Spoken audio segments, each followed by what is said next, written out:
আপনাদের সামনে পবিত্র আলামিল হাকিম থেকে তাফসির পেশ করবেন বাংলাদেশ জামায়াতে ইসলামী নশরতপুর ইউনিয়নের সংগ্রামী নায়েবে আমির মওলানা আব্দুল মান্নান যুক্তিবাজি হুজুরকে গুরুত্বপূর্ণ তাফসির পেশ করার জন্য অনুরোধ করছি। আসসালামু আলাইকুম ওয়া রাহমাতুল্লাহ। আউযু বিল্লাহি মিনাশ শাইতানির রাজীম। বিসমিল্লাহির রহমানির রহিম। قل هو القادر على أن يبعث عليكم عذابا من فوقكم أو من تحت أرجلكم أو يلبسكم شيعا ويذيق بعضكم بأس بعض انظر كيف نصرف الآيات لعلهم يفقهون। আমরা আল্লাহর দরবারে শুকরিয়া আদায় করি বলি আলহামদুলিল্লাহ। সালাত এবং সালাম বিশ্ব নবীর প্রতি বলি সাল্লাল্লাহু আলাইহি ওয়াসাল্লাম। আজকের এই বাংলাদেশ জামাত ইসলামী নহরপুর ইউনিয়নের 6 নম্বর ওয়ার্ড কর্তৃক আয়োজিত আজকের এই কর্মী সম্মেলনে উপস্থিত সম্মানিত ইউনিয়ন আমির জনাব মওলানা ইমদাদুল হক, পরিচালনায় আছেন ইউনিয়ন জামাতের সম্মানিত অ্যাসিস্ট্যান্ট সেক্রেটারি মোহাম্মদ মনোয়ার হোসেন মিন্টু সহ বিভিন্ন টায়ের দায়িত্বশীল বৃন্দ, ইসলামী আন্দোলনের সাথী বন্ধুগণ। আমি আপনাদের সামনে পবিত্র কোরআনের 6 নম্বর সূরা আনআম থেকে 65 নম্বর একটা আয়াত আমি পড়ে শোনালাম। আসুন এখান থেকে একটা আলোচনা আমরা বুঝে নেওয়ার চেষ্টা করব। আমার তৌফিকি ইল্লা বিল্লাহ। আল্লাহ পাক বলছেন, কুল, হে নবী বলে দিন, ঘোষণা করে দিন। এই ঘোষণা কোথায় করল? এই সূরাটা মূলত মাক্কি সূরা। মক্কার জনগণের উদ্দেশ্যে, মক্কার রাজনীতিবিদদের উদ্দেশ্যে,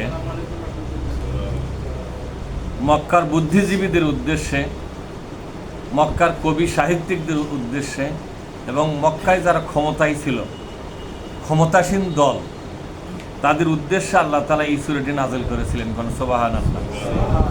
এই সূরা নাযিল হওয়ার পরে অনেক কবি সাহিত্যিক বুদ্ধিজীবী তাদের অবস্থা বড় কেরাসিন হয়ে গেল।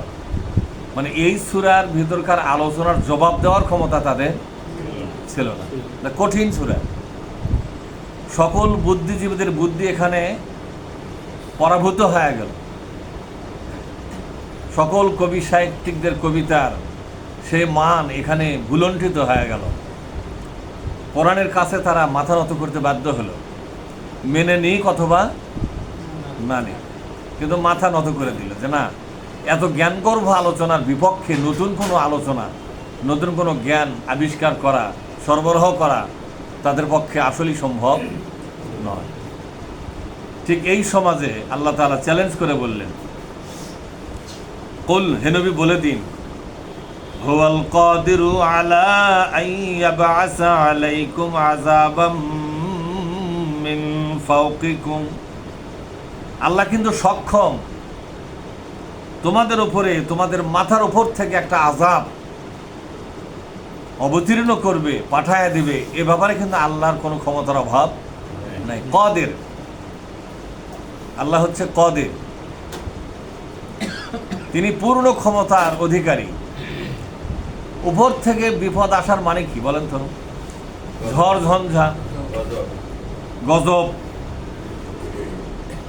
অতিবৃষ্টি, অনাবৃষ্টি আছে না, এগুলা উপর থেকে আসা।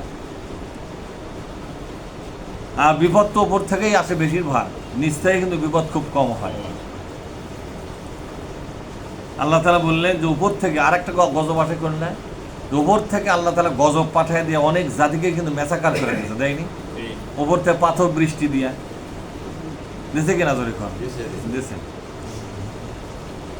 আল্লাহ তাআলা বললেন যে হে নবী ঘোষণা করে দিন, তোমরা এই সৌদি আরবে বিশ্বনবী এবং তার সাহাবাগণ যে আন্দোলন পরিচালনা করতেছে, সে আন্দোলনকে ঠেকাবার জন্য তোমরা যে জঘন্য পন্থা অবলম্বন করেছো, আল্লাহ তাআলা যদি মনে করে যে তোমাদেরকে আসলে ম্যাসাকার করা দরকার, যদি এই ম্যাসাকারটা শুরু করে, এ ব্যাপারে কি আল্লাহ কারো কাছে শক্তি ধার করবে? আল্লাহ বলছেন হুয়াল কাদির, এ ব্যাপারে আল্লাহ তাআলা পূর্ণ ক্ষমতার অধিকারী। আও মিন তাহাতি আরজুলিকুম, অথবা তোমাদের পায়ের তল থেকে অনেক বিপদ তোমাদেরকে দিয়ে দেবে। পায়ের তলের বিপদ হচ্ছে আপনার জমিন থাকবে, কিন্তু জমিনে তেমন একটা ভালো ফসল হবে না।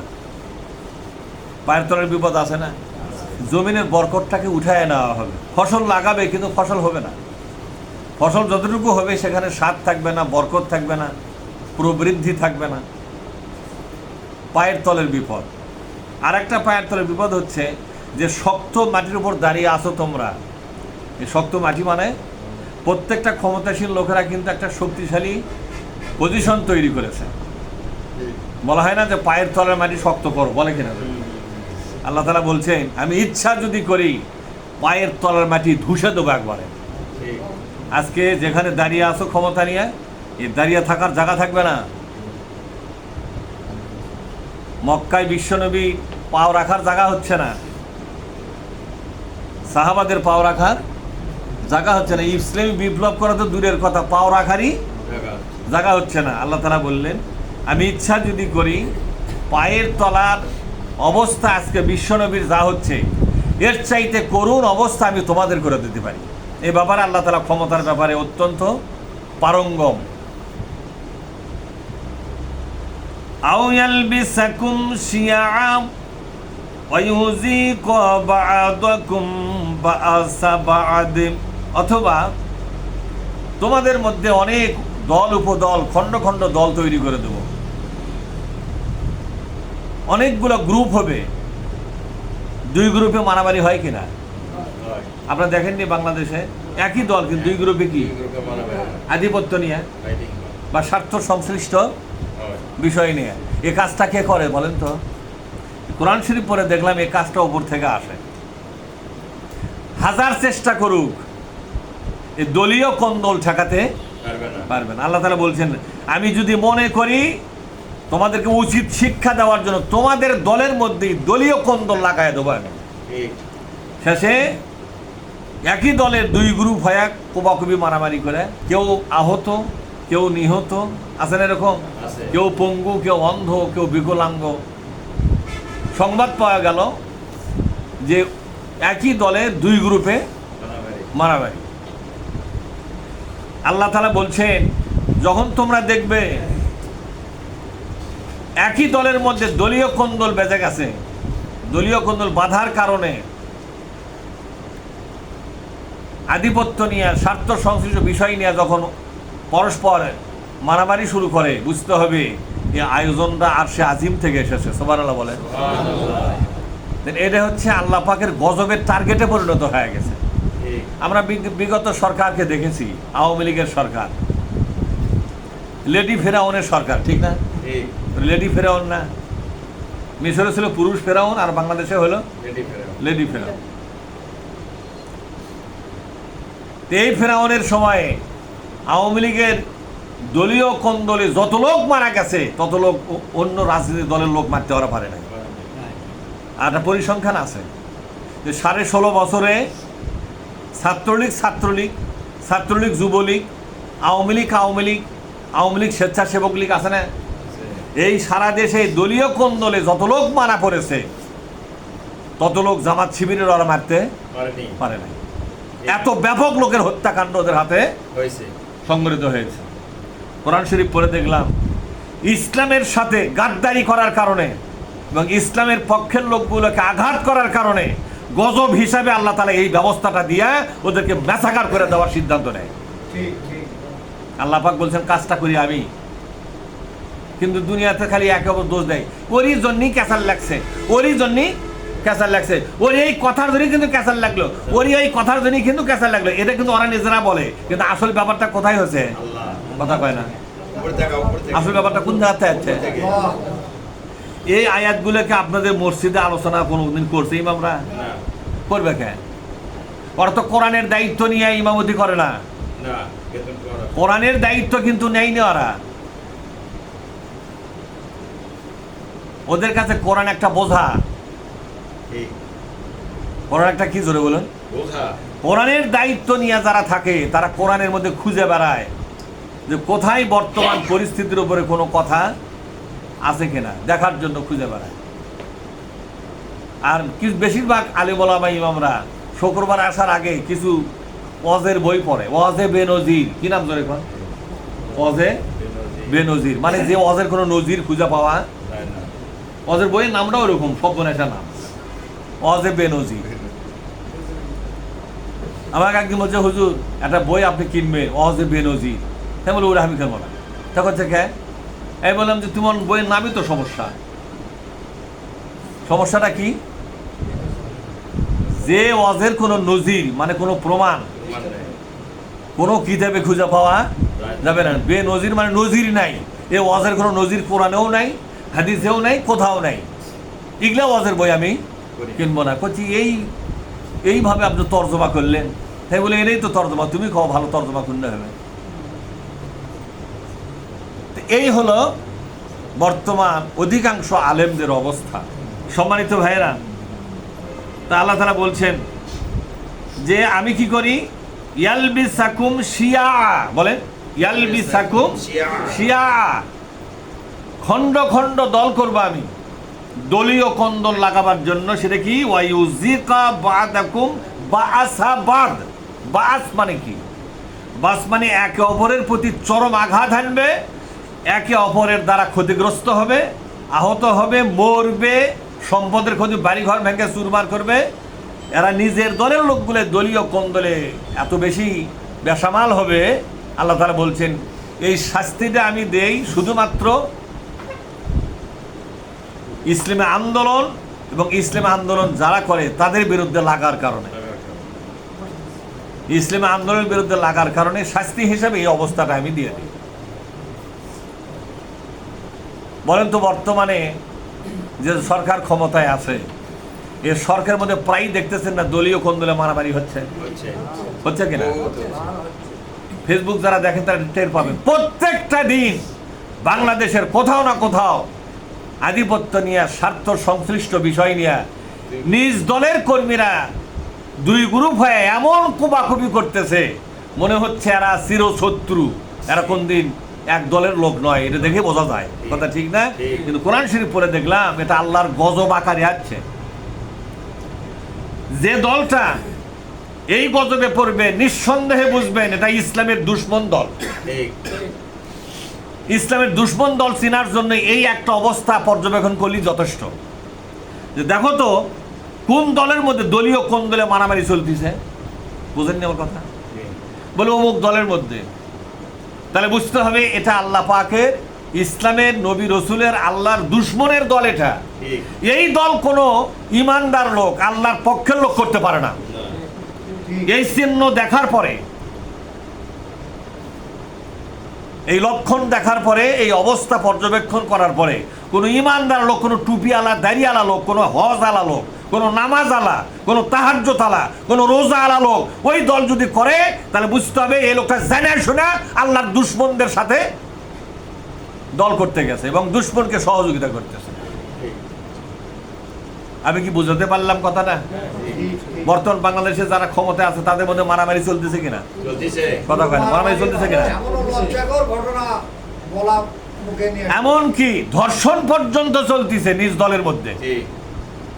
বাড়িঘর ভেঙে চুরমার করে দেওয়া হচ্ছে, আগুন লাগানো হচ্ছে। আপনারা যারা গ্রামে থাকেন অনেক খবরই আপনারা জানেন না। মানে এমন অবস্থা আছে আপনাদের কিয়ামত হলেও কোয়া পারবেন না যে কিয়ামত আসলে হলো কিনা। একজন মুসলমানকে শুধু সংসার আর সামান্য জ্ঞান অর্জন করে থাকলে চলবে না, গোটা দুনিয়া সম্পর্কে তাকে জ্ঞান অর্জন করতে হবে। এটা হলো মুসলমানদের বৈশিষ্ট্য হওয়া লাগবে যে তাকে দেশ জাতি বিদেশ সব ব্যাপারে বর্তমান পরিস্থিতির উপরে তাকে অত্যন্ত সূক্ষ্ম দৃষ্টি রাখতে হবে। কখন কি পরিস্থিতি ঘটে তখন আমার করণীয় কি হবে, এটা যদি পরিস্থিতিই না জানে তা করণীয় নির্ধারণ করবে কেমন করে? কোথায় আমি বলে কিচ্ছু বুঝি না, বা তুমি কিচ্ছু বোঝে না, ওই মুসলমানই তো লয়। মুসলমানের কাজই হচ্ছে এগুলো ব্যাপারে জ্ঞান অর্জন করা। দেখেন সূরা রোম নাজিল হলো মক্কায়। কোথায় নাজিল হলো? কোরআনের 30 নম্বর সূরা রোম। কয় নম্বর সূরা? সূরা রোম। তখন রোম এবং পারস্য মারামারি চলতেছিল। সূরা রোম নাজিল করে দিয়ে আল্লাহ পাক বলেন গুলিবাতের রোম, রোম বিজয় হয়ে গেছে। তো রোমের অবস্থা এমন ছিল যে রোম এখন খালি সাদা পতাকা তুলে পারস্যের সামনে মাথা নত করে দিয়ে খালি বলবে, স্যার আমরা ভুল করেছি, আর মারবেন না। এই অবস্থা শুরু হয়েছিল হচ্ছে রোমে। ঠিক এই অবস্থায় সূরা নাজিল হলো গুলিবাতের রোম, মানে রোম বিজয় হয়ে গেছে। তখন মক্কার লোকেরা বললো যে মোহাম্মদ যে ভণ্ড নবী, এর চেয়ে বড় প্রমাণ আর। যখন রোমের নাকানি চুপানি অবস্থা পারস্যের কাছে, তখন মোহাম্মদ এক আরবি দিয়ে বলতেছে রোম বিজয় হয়েছে। রোমের কিসের বিজয় হয়েছে? আর পারস্যে পরাজয় হয়েছে। লাগা গেল গন্ডগোল। তখন দেখা গেল মক্কার যে কাফের নেতৃবৃন্দ এবং কাফের রাজনীতিবিদরা কোথায় মক্কার কোথায় রোম আর পারস্য, সেখানকার খোঁজ খবর তারা নিয়মিত রাখত। রাখার কারণে মুহাম্মদ সাল্লাল্লাহু আলাইহি ওয়াসাল্লামের কাছে তেলাওয়াত হওয়া এই সূরাটার বিরুদ্ধে তারা কথা বলা শুরু করল। সাহাবারাও রাখত। কয়েকজন কাফের নেতা বলেই ফেলল যে যদি রোম সত্যি যেতে তাহলে এতগুলো পুরস্কার আদান প্রদান হবে, মানে বেড লাগে না? বেড লাগলো 900 উট না কত উঠে একটা বেড লাগলো। সেইবার পরাজিত হলো। বেশ কিছুদিন পর রোমের সাথে আবার গন্ডগোল পারস্যের। সেবারে পারস্যের অবস্থা এমন কেরাসিন হয়ে গেল, আল্লাহ তাআলা রোমকে বিজয় দিয়ে পারস্যকে মাটির সাথে একবারে দম্ভচূর্ণ করে দিল আল্লাহ পাক। তখন এক সাহাবাজা বললো যে তোমার সাথে আমার উঠের ইয়ে আছে 100টা উট, সেটা দাও। তখন দিতে বাধ্য হলো। তখনকার সময় এই জিনিসটা এখনো অবৈধ ছিল না। তখন এ কথার দ্বারা কি বোঝা গেল যে সাহাবাগণ এবং কাফের নেতাগণ তারা দেশ এবং বিদেশের রাজনীতি এবং পরিস্থিতির উপরে জ্ঞান রাখতো কিনা? জোরে কর বলেন, জ্ঞান রাখতো কিনা? এখানে আল্লাহ তাআলা মুসলমানকে দৃষ্টি শক্তি সম্পন্ন হতে বলছেন। কেন? যে তোমার দৃষ্টি দিয়ে দেখো কারা আল্লাহর দুশমন। যে দলগুলো নিজেদের মধ্যে আত্মকলহে আত্মকন্দলে লিপ্ত হয়ে নিজেরাই নিজেদের শক্তি ক্ষয় করতেছে, নিজেদের রক্ত নিজেদের হাতেই রঞ্জিত হচ্ছে, কথা ঠিক না? নিজেরাই নিজেদের দলীয় লোকদের বাড়িঘর ভেঙে চুরমার করে দিচ্ছে। বুঝতে হবে এরা ইসলামের সাথে শত্রুতা করার কারণে, ইসলামের সাথে দুশ্মনী করার কারণে আল্লাহ পাক গজব হিসাবে তাদেরকে এটা দান করেছেন। এরা যে ইসলামের শত্রু এতে কোনো সন্দেহ নাই। এরপরে একজন মুসলমান কি করে ওই দলগুলো করে বলেন? ওমাইয়াতাওয়াল্লাহুম মিনকুম ফাহুয়া মিনহুম। তোমাদের মধ্যে কেউ যদি এই আল্লাহর দুশমনের দল করে, তখন আল্লাহ তাআলা তাকে আর মুসলমান হিসেবে ডাকে না, বরং আল্লাহ তাআলা ওই দুশমনের পরিচয়ে তাকে পরিচিত করে তুলবে। সম্মানিত ভাইয়েরা, আল্লাহ তাআলা বলছেন উনজুর কাইফা নুসাররিফুল আয়াতি লাআল্লাহুম ইয়াফকাহুন। কোন আল্লাহু আকবার। উনজুর তোমাদের দেখা উচিত, নজর করা উচিত। কে বলছেন এটা? আল্লাহ। উনজুর এ ব্যাপারে নজর করো, তোমরা এভাবে দৃষ্টি দাও, পর্যবেক্ষণ করো। এই উনজুর কথাটা কার জন্য বললেন? ইমানদারের জন্য বললেন। কার জন্য বললেন? জোরে কর। ইমানদারদেরকে বলে দিলেন যে তোমাদের দেখা উচিত, আল্লাহর গজবে কারা পড়েছে তাদেরকে বর্জন করো। ওরা আল্লাহর দুশমন, ওরা আল্লাহর দুশমনের শাস্তি ভোগ করতেছে, তার মধ্যে তোমার ঢোকার দরকার নাই। তোমাকে দেখতে হবে কাইফা নুসাররিফুল আয়াত, কিভাবে বিস্তারিতভাবে আমি নিদর্শনগুলোকে নুসার মানে আমি বর্ণনা করতেছি। আল্লাহ নিজে বলছেন, ফার্স্ট পারসন, আমি নিজে বর্ণনা করতেছি আমার নিদর্শনগুলো কিভাবে লাআল্লাহুম ইয়াফকাহুন, যাতে তোমাদের জ্ঞান তৈরি হয়, বুঝ তৈরি হয়, তোমরা জ্ঞানী হতে পারো, বুঝবান হতে পারো। কে বলেছেন এটা? তাহলে শুধু নামাজের খেয়াল করলে হবে না, এগুলোও খেয়াল করা লাগবে? কথা কয় না পারে, খালি নামাজের খেয়াল করলে এগুলোও খেয়াল করা লাগবে। তা আপনি এগুলো ব্যাপারে তো খেয়াল করবেন না। এগুলো খেয়াল করাও যে ফরজ, নামাজের মতোই ফরজ। আল্লাহ নির্দেশ জারি করেছেন এগুলো দেখার জন্য, বোঝার জন্য, পর্যবেক্ষণ করার জন্য। না তো কখন যে কার সাথে আপনি মিশে যাবেন এগুলো না বুঝলে টেরই পাবেন না আপনি। ইমানদার হয়ে আল্লাহর দুশ্মনের কাতারে আপনি যায় খাড়া হয়ে যাবেন যদি চিনতে না পারেন। সোনা আর এদের সিটি গোল্ড যদি না চিনতে পারেন তা সোনার দামে সিটি গোল্ড কেনা লাগবে, ঠিক না? কেনা লাগবে কিনা জোরে? সোনাও চেনেন না, সিটি গোল্ডও চেনেন না, ঝকমক করতেছে বলেই আপনি 2 লাখ টাকা ভরিলে চলে যাবেন, যা দেখবেন যে 200 টাকাও আর বিক্রি হচ্ছে না। কোথায় সিটি গোল্ড এনে সোনার লাল দেখতে পারে, সিটি গোল্ড হবে কে? সোনার লাল দেখতে কিন্তু সোনা লয়, এটা কষ্টি পাথর আছে, পাথর ঘুরে দেখো বলে বেমাক ছাপ, তখন বলে কথা তো ঠিকই। তাই মানুষ চেনার কষ্টি পাথরকে কে? এই জন্যই কোরআনের মজমা লাগাতে হবে। কোরআনের মজমা যত বেশি হবে মানুষের মধ্যে কোরআনের জ্ঞান তত বেশি ঢুকবে, মানুষ নিজেকেও চিনবে, অন্যকেও চিনতে পারবে। কোথায় দাঁড়াতে হবে আর কাকে বর্জন করতে হবে কোরআনই তাকে ডিসাইড করে দেবে, দেবে কিনা জোরে?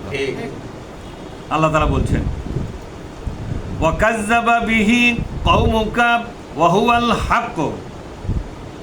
হে রাসূল, আপনার জাতি, আপনার যে জাতি, আপনার জ্ঞাতি গোষ্ঠী, আপনার দেশবাসী, আমি যে কথাগুলো নাজিল করেছি কথাগুলো সম্পূর্ণ তারা অবিশ্বাস করতেছে, বলছে না এত কথা ইসলামের হয়। আমাদের ব্যাপারে অনেক লোক বলে যে এত কথা কোরআনে আছে, এত কথা বলে কোরআনে, মানে আমি আলোচনা করার আগে উনি কতবার যে কোরআন তাফসীর সহ খতম করছে আল্লাহই জানে, কথা ঠিক না? তাহলে এই কথা কেমন করে কয় যে এত কথা কোরআনে আছে? উনি বেশি বেশি কয়। উনি কি করে? আমি এক লোক ধরছিলাম যে আমি যে বেশি বেশি কই বা আল্লামা সাইদি বেশি বেশি কইছে, ওই আয়াতের তাফসীর তুমি কও। বলছে আমি আরবি পড়া জানি না, তাফসীর কাক কয় আবার? কথাটা বোঝেন নেই? অর্থাৎ ওরা আমাদের বিরুদ্ধে যত কথা বলে তা সত্যের কারণে নয়, ওরা যত কথা বলে ওদের দলের স্বার্থে বলে। কার স্বার্থে? ধরে দলের স্বার্থে। ওরা ভয় পায় যে কোরআনের মজমা তৈরি হয়ে গেলে এই মজমার দ্বারা মুহাম্মদ সাল্লাল্লাহু আলাইহি ওয়াসাল্লাম যেমন লোক তৈরি করেছিলেন, এরকম কোরআনের মজমা দিয়া মুহাম্মদ সাল্লাল্লাহু আলাইহি ওয়াসাল্লাম যেমন কাফের দলের বহু লোককে খসে নিজের দলে ঢুকায় নিয়েছিলেন। নতুন করে যদি কোরআনের মজমা তৈরি হয় তাহলে এই কোরআনের মজমার মাধ্যমে বহু লোক অন্য দল থেকে দল ত্যাগ করে কোরআনের দলে যোগদান করতে পারে। এই জন্য কোরআনের মজমার বিরুদ্ধে তাদের এত কথা। ওরা কোরআন হাদিস তেমন একটা বোঝে না, কিন্তু কথা কওয়ার সময় এক একটা পণ্ডিত সাজে। কি সাজে? একটা পণ্ডিত সাজে, মনে হচ্ছে মৌলবি 14 বার করে পড়াবে, সেটা ভাব দেখায়। আল্লাহ তাআলা বলছেন ওয়া হুয়াল হক, যতই অস্বীকার করুক তোমার দেশবাসী জাতি, ভালোভাবে জেনে রাখো যা নাজিল করেছি এটাই প্রকৃত সত্য। আল্লাহ সত্য, তার কালামে পাকও মহাসত্য।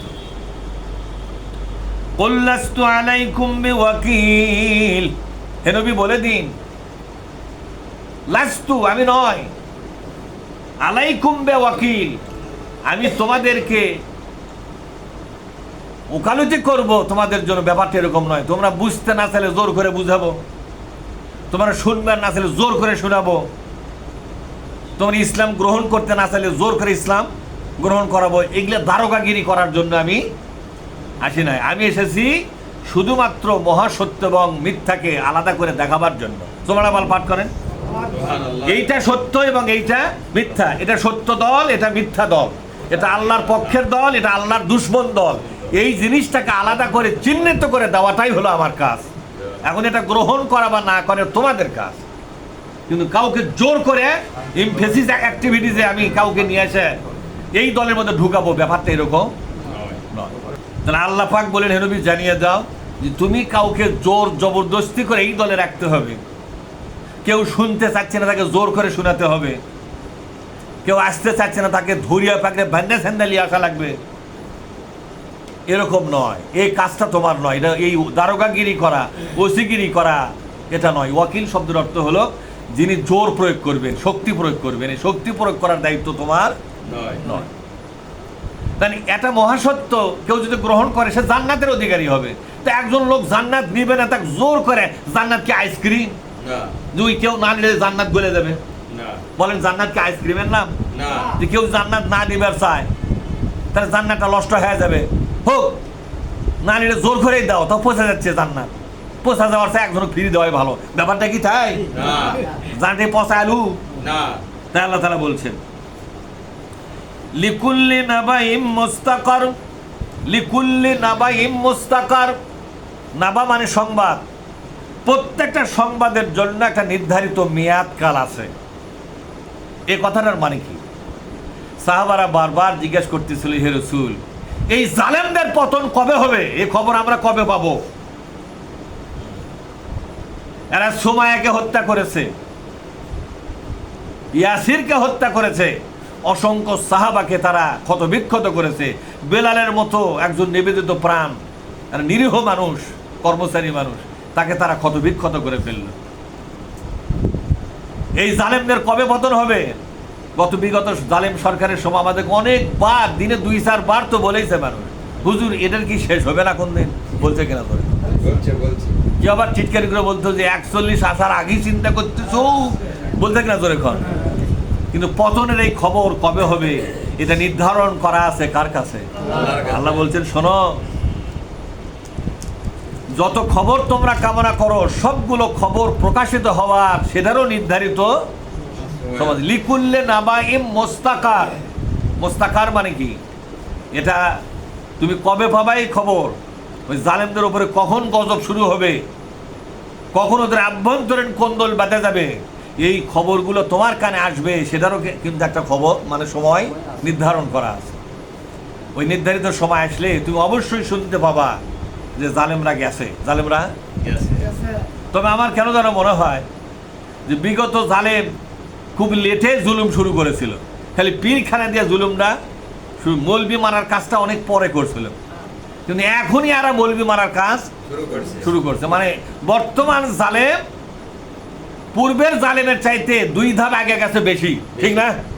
যে ওরা যা করে পারে না আমরা সেখানেই করে দেখাবো। কাজ যে দেখাবে আল্লাহ জানে। বিশ্বের কোন মহাপ্রভু তাদের মাথার উপর বসে আছে, কাজ যে সন্তুষ্ট করে ক্ষমতায় থাকবে। আসলে বলেন তো, পৃথিবীর কেউ কাউকে ক্ষমতায় বসায় না? ক্ষমতায় যিনি বসায় তিনি কে? এই দুনিয়ার ভারত কাউকে ক্ষমতায় বসায় না, এই দুনিয়ার আমেরিকা কাউকে ক্ষমতায় বসায় না, এই দুনিয়ার কোনো পরাশক্তি কাউকে ক্ষমতায় বসায় না। যদি দুনিয়ার মানুষের দ্বারা মানুষের ক্ষমতায়ন হতো তাহলে আল্লাহর কোরআনের ওই আয়াতটার ব্যাপারে আপনার ঈমানের কি দশা হবে বলেন? কুলিল্লাহুম্মা মালিকাল মুলকি তুতিল মুলকা মান তাশা। এই মান মানে কি? যে কোনো ব্যক্তিকে ক্ষমতায়ন করা এটা আমার দায়িত্ব। দায়িত্বটা কার? আল্লাহর দায়িত্ব। সেটা হিন্দু হোক, বৌদ্ধ হোক, মুসলিম হোক, অমুসলিম হোক, জালেম হোক, যেই হোক না কেন, পৃথিবীর যে কোনো ব্যক্তিকে ক্ষমতায়ন করার দায়িত্ব কার? আল্লাহ পাকের। এই ডাক্তার ইউনূস কোনদিন চিন্তা করছিল যে টাকা মেরে খাওয়ার মামলার আসামি হয়ে গেছে শেখ হাসিনার দ্বারা? কথা ঠিক না? ওই কয় টাকা বলে মেরে হাসিনা কি করছে? সেই মামলার আসামি কোনদিন মানে জেল হয়, সেই টাকা মেরে খাওয়া মামলার আসামি তাই বাংলাদেশের রাষ্ট্রপতি হয়ে গেল, মানে প্রধানমন্ত্রী হয়ে গেল।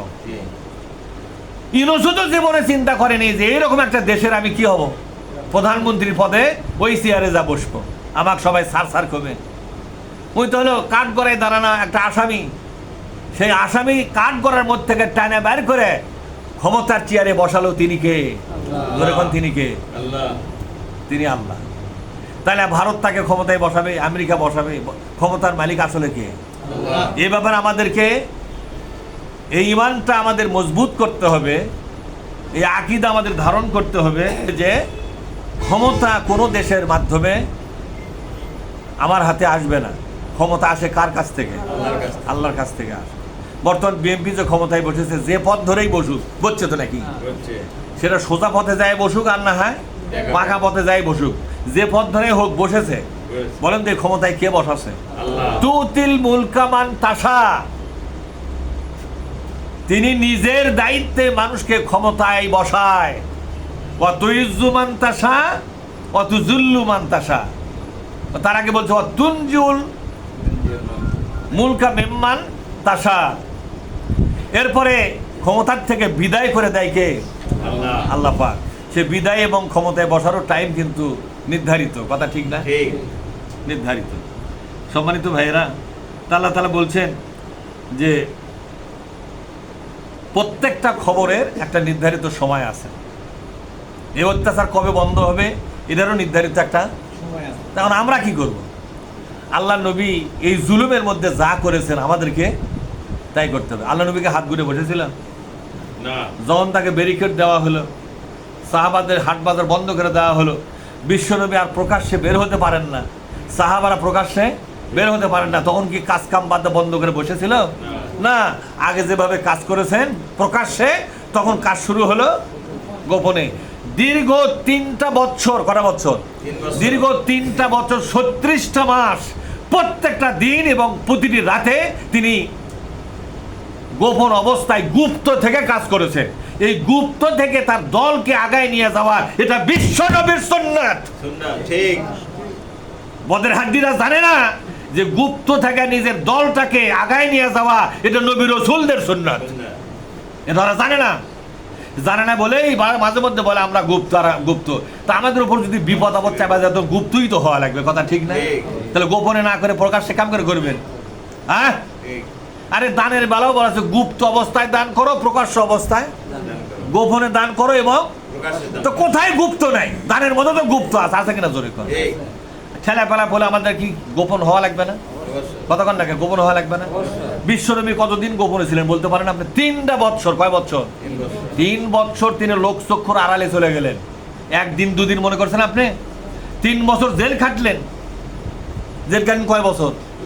3 বছর জেল খাটলেন।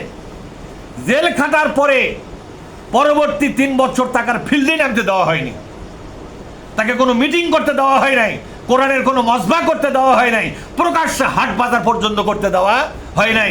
এই দলটাকে ম্যাসাকার করার জন্য, এই দলের উপর তাণ্ডব করার জন্য তারা উঠে পড়ে লাগলো। সে সময় বিশ্বনবী নিজেকে গোপন করে ফেললেন, গুপ্ত করে ফেললেন। জোরে বলেন সুবহানাল্লাহ। করে তিনি গোপনভাবে লোকদেরকে ডাকলেন, পরামর্শ দিলেন, বুদ্ধি দিলেন, সব কিছু করলেন। আল্লাহর এই কোরআনের 2টি মাত্র আয়াত। কয়টা আয়াত? 2টি। একটা হলো 65 এবং একটা 66। এই সূরা আনামের 65 এবং 66 নম্বর 2টি আয়াতের যে শিক্ষা, সেই শিক্ষা হচ্ছে যে ইসলামে আন্দোলন করতে হবে প্রকাশ্যে, কিন্তু কোনো বিপদ মুসিবত হলে গোপন হতে হবে। কি হতে হবে জোরে এখন? এই গোপন হয়ে ইসলাম আন্দোলন পরিচালনা করা, এটা নবী রাসূলের কি সুন্নাত। জোরে এখন এটা কি সুন্নাত? বাস্তবেই আমার নবীর জীবনে এই ঘটনাটা 3 বছর ব্যাপী ঘটেছিল। কয় বছর ব্যাপী? 3 বছর ব্যাপী। তো নবীর জীবনে যদি 3 বছর ব্যাপী ঘটে, আমাদের জীবনে 300 বছরও তো ঘটতে পারে। কথা বোঝেন নেই? নবীর জীবনে যদি 3 বছর এই গোপন থাকার অবস্থা তৈরি হয়, তা আমার জীবনে 300 বছরও তো থাকার অবস্থা তৈরি হতে পারে। পারে কিনা জোরে কর? তো নবীর ঈমান হচ্ছে আকাশচুম্বী, আর আমাদের ঈমান কি এক ফোঁটা পানির মতো সমতুল্য হবে না।